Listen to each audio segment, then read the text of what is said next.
Assalamualaikum warahmatullahi wabarakatuh. Perkenalkan, saya Iklinul Masalisa dari kelas 1 MPB. Pada kesempatan kali ini, saya akan menjelaskan hadis tentang iman, ihsan, dan Islam yang diriwayatkan oleh Umar bin Khattab. Video ini dibuat untuk memenuhi tugas akhir semester mata kuliah metodologis dari Islam dengan dosen mengaku Bapak Ishak Suryo Nugroho MSI selaku dosen pengampu mata kuliah metodologis dari Islam. Baik, langsung saja kita langsung ke materinya. Namun sebelum kita membahas hadis tersebut, alangkah baiknya kalau kita mengetahui arti dari hadis. Hadis disebut juga sunnah, adalah perkataan, perbuatan, ketetapan, dan persetujuan dari Nabi Muhammad SAW yang dijadikan landasan syariat Islam. Hadis dijadikan sumber hukum Islam selain Al-Quran. Dalam hal ini, kedudukan hadis merupakan sumber hukum kedua setelah Al-Quran. Berikut hadis yang diriwayatkan oleh Umar bin Khattab tentang Islam, iman, dan ihsan. Hadis ini mempunyai syawahid atau penguat dari 5 orang sahabat. Mereka disebut oleh Hafiz Ibnu Hajar al-Asqalani dalam Fathul Bari, yaitu 1. Abu Dzar al-Ghifari, hadis riwayat Abu Daud dan Nasai. Yang kedua, Ibnu Umar, hadis riwayat Ahmad, Tabarani, Abu Nuaim. Yang ketiga, Anas, hadis riwayat Bukhari dalam kitab Khalqu Af'alani Ibad. Yang keempat, Jarir bin Abdullah al-Bajali, hadis riwayat Abu Awanah. Yang kelima, Ibnu Abbas dan Abu Amir al-Asy'ari, hadis riwayat Ahmad dan sanadnya hasan.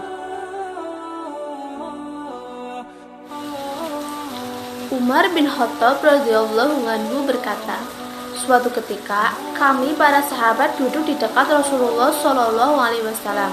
Tiba-tiba muncul kepada kami seorang laki-laki mengenakan pakaian yang sangat putih dan rambut amat hitam. Tak terlihat padanya tanda-tanda bekas perjalanan, dan tak ada seorang pun di antara kami yang mengenalnya. Ia segera duduk di hadapan Nabi, lalu lututnya disandarkan kepada lutut Nabi dan meletakkan kedua tangannya di atas kedua paha Nabi Muhammad SAW. Kemudian ia berkata, "Hai Muhammad, beritahu kepadaku tentang Islam. Islam adalah engkau bersaksi tidak ada yang berhak diibadahi dengan benar melainkan hanya Allah, dan sesungguhnya Muhammad adalah Rasul Allah. Menegakkan sholat, menunaikan zakat, berpuasa di bulan Ramadan, dan engkau menunaikan haji ke Baitullah. Jika engkau telah mampu melakukannya." Lelaki itu berkata, "Engkau benar." Maka heran, ia yang bertanya, ia pula yang membenarkannya. Kemudian ia bertanya lagi, "Beritahukan kepadaku tentang iman." Nabi menjawab, "Iman adalah engkau beriman kepada Allah, malaikatnya, kitab-kitabnya, para rasulnya, hari akhir, dan beriman kepada takdir Allah yang baik dan yang buruk." Ia berkata, "Engkau benar." Dia bertanya lagi, "Beritahukan kepadaku tentang ihsan." Nabi SAW menjawab, "Hendaklah engkau beribadah kepada Allah seakan-akan engkau melihatnya. Kalaupun engkau tidak melihatnya, sesungguhnya Dia melihatmu." Lelaki itu berkata lagi, "Beritahukan kepadaku kapan terjadi kiamat." Nabi menjawab, yang ditanyanya tidaklah lebih tahu daripada yang bertanya. Dia pun bertanya lagi, "Beritahukan kepadaku tentang tanda-tandanya." Nabi menjawab, "Jika seorang budak wanita telah melahirkan tuannya, jika engkau melihat orang yang bertelanjang kaki tanpa memakai baju atau miskin papa, serta penggembala kambing telah saling berlomba dalam mendirikan bangunan megah yang menjulang tinggi." Kemudian lelaki tersebut segera pergi. Aku pun terdiam, sehingga Nabi bertanya kepadaku, "Wahai Umar, tahukah engkau siapa yang bertanya tadi?" Aku menjawab, "Allah dan Rasulnya lebih mengetahui." Beliau bersabda, Dia adalah Jibril yang mengajarkan kalian tentang agama kalian. Hadis riwayat Muslim nomor 8. Dari hadis di atas dapat kita ambil 3 makna sebagai berikut. Yang pertama ada Islam. Dalam hadis di atas mendefinisikan Islam dengan amalan-amalan anggota badan yang tampak, yaitu berupa perkataan, perbuatan. Mengucap 2 kalimat syahadat adalah perbuatan lisan. Sholat dan puasa adalah perbuatan badan atau tubuh. Zakat harta adalah amalan pada harta, dan haji adalah amalan pada badan dan harta. Yang kedua ada iman. Iman adalah at-tasdiq, yaitu pengakuan dan pembenaran. Rasulullah SAW mendefinisikan iman dalam hadis ini sebagai keyakinan yang ada dalam batin.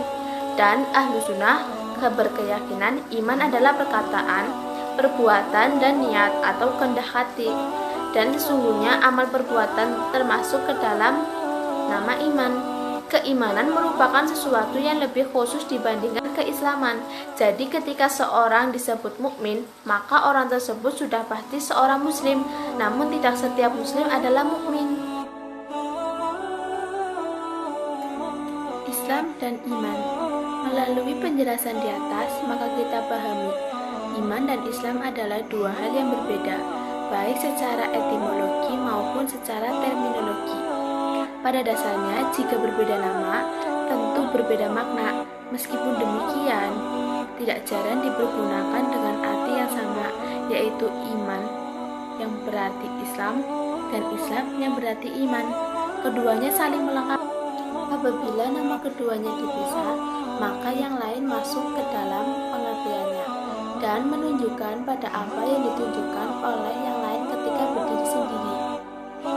Jika dalam satu nas dihubungkan antara iman dan Islam, maka masing-masing mempunyai pengertian yang berbeda, sehingga definisi iman adalah pembenaran hati disertai penetapan dan pengetahuannya, dan pengertian Islam ialah berserah diri kepada Allah, tunduk dan patuh kepadanya dengan amal perbuatan.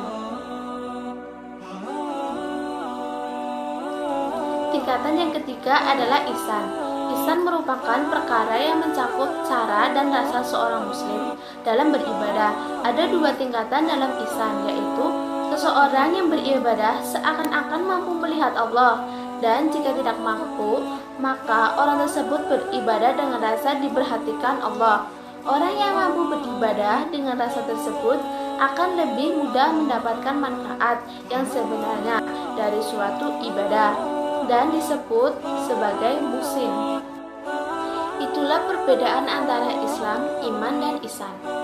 Meskipun terdapat definisi yang berbeda-beda antara ketiga hal tersebut, namun saat disebutkan salah satunya, maka definisi lainnya akan termasuk.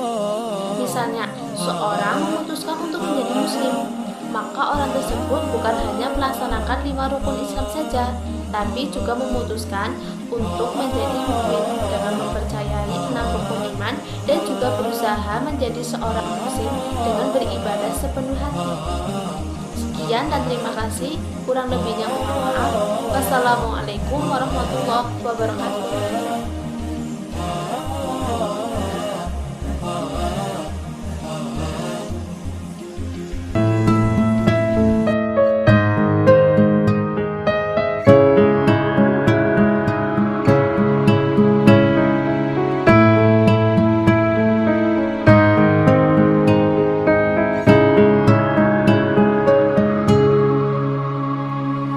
والنور يهدي الحائرين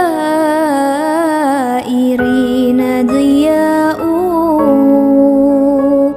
وفي الحشر ظل المرسلين لواء تلقى من الغيب المجرد حكمة بها أمطرت في الخافقين سماء بها أمطرت في الخافقين سماء